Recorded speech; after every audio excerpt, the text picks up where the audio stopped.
Hi, this is Brian Icenhower, and I hope to shed some light on the current 2022 housing market. I know there's been a lot of confusion around it, especially coming off of two red hot years surrounding the COVID pandemic, where home prices went through the roof, buyer demand went crazy, et cetera, et cetera.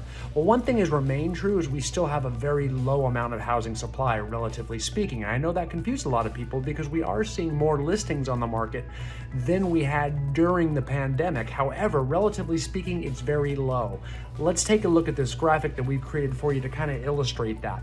You can see at the far end of the graphic on the right-hand side, you can see, yes, housing supply has come up just a touch.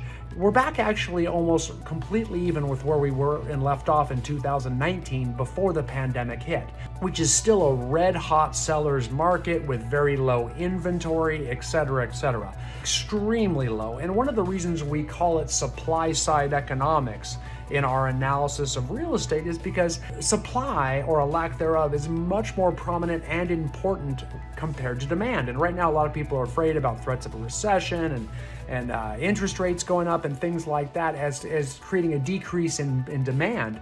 That is true, but please understand, supply is still ridiculously low. And when supply is low, we know one thing is going to happen. Prices are going to go up. That's true with oil, milk, everything that we see that creates inflation, except in real estate, we call it appreciation and we make it a good thing, which is kind of neat. So home prices are still expected to continue to increase. Every economic indicator says so. And on this graph, you can see we have a long ways before we get anywhere near a buyer's market. It takes over 7 months of inventory up in the yellow on that graphic to get into a buyer's market. We've got a neutral market from 5 to 7 months, and we're still around 3 months on a national average. And you can see we're well within that green level down on the bottom, where we're talking 5 months or less of housing inventory. Understand that housing inventory is very simple. It's the most important metric we use in determining home prices and trying to project them out. It simply means that, for example, with 3 months of inventory, if at our current rate of sales, it would take 3 months for all the homes that are currently on the market to completely sell.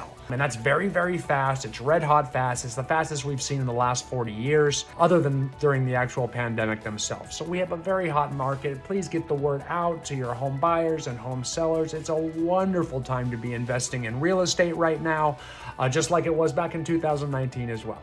Okay, hope this helps. Thanks again, guys.